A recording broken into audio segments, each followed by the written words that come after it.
많은 신입사원들이 꼰대 때문에 회사 생활 못해먹겠다고 하소연하는데 직장 상사들도 할 말이 많습니다. 잦은 야근과 회식 등 불합리하다고 여겨지는 것들이 많지만 그럴 수밖에 없는 이유가 있다는 겁니다. 야근에 대해선 회사는 실적 중심으로 돌아가기 때문에 할 일이 남았다면 야근은 불가피하다고 했습니다. 보험회사 마케팅팀 A부장은 대학생활 할 때 하고 어떤 조직에 들어왔을 때는 당연히 문화는 틀리다는 거는 인정을 해야 되잖아요 라고 했고, NGO에서 일하는 홍보팀 B차장은 야근도 하고 주말에 출장이 많죠. 불만을 표출하는 경우도 있냐고 묻자 싫어하죠. 이런 게 있어 이렇게 같이 해줬으면 하는 바람이지. 근데 그게 대한 피드백이 없을 때는 이제 좀 부담스럽고. 그러면서 이렇게 덧붙였습니다. 일부는 개인 생활을 양보를 해야 될 때도 있는데 거기에 너무 집착을 하는 거야. 다른 구성원들하고 호흡할 때라든가 그게 필요하다는 거죠. 억지로 끌려가는 회식 문화는 직원들과 소통하기 위한 것이라고 항변합니다. A부장은 약속 있으면 가라라고 얘기를 하죠. 안 할 수는 없잖아요. 근데 또 눈치 보니까 못 간단 말이에요. 그래 놓고 이제 그게 하나의 불평불만거리가 되는 거죠.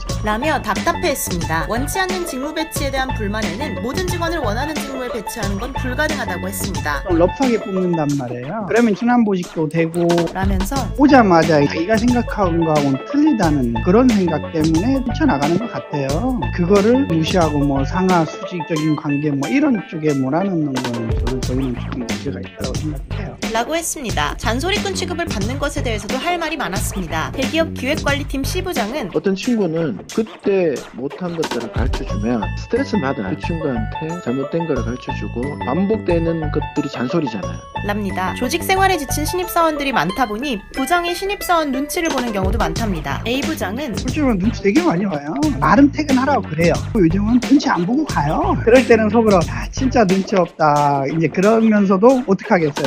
라고 했고, C부장도 신경 쓰이죠. 라고 했습니다. 이들은 꼰대 취급을 받는 것에 대해 섭섭한 감정을 숨기지 않았습니다. C부장은 우리야 뭐 원래 숙명 자체가 밑에는 프로텍트를 해줘야 되고 밑에 직원들의 잘못은 우리가 다 책임이나 그런 리스크는 부장들이 감당을 해야 되고 라면서 밑에 직원들이 하소연하고 욕하고 뒤에 가서 뭐 그걸 좀 들으면 좀 섭섭하겠죠. 라고 했습니다. 지적질만 늘어놓고 변화에 뒤처진 존재로 치부되는 직장 꼰대. 그러나 그들도 직장 생활에 지쳐있는 건 마찬가지였습니다. 그냥 꾹 참고 견디는 거라고 했습니다. 중소기업에서 인사를 담당하는 D부장은 우리도 칼퇴하고 싶죠. 우리도 뭐 회사 생활 더럽고 치사한 건 마찬가지예요. 그래도 참는 거예요. 서글프지만 원래 인생이 각박한 거 아니겠습니까? 통신업체 E부장도 비슷한 말을 했습니다. 직장 생활을 하는 거는 나이와 직책에 상관없이 일정 부분 다 스트레스를 안고 가는 거죠.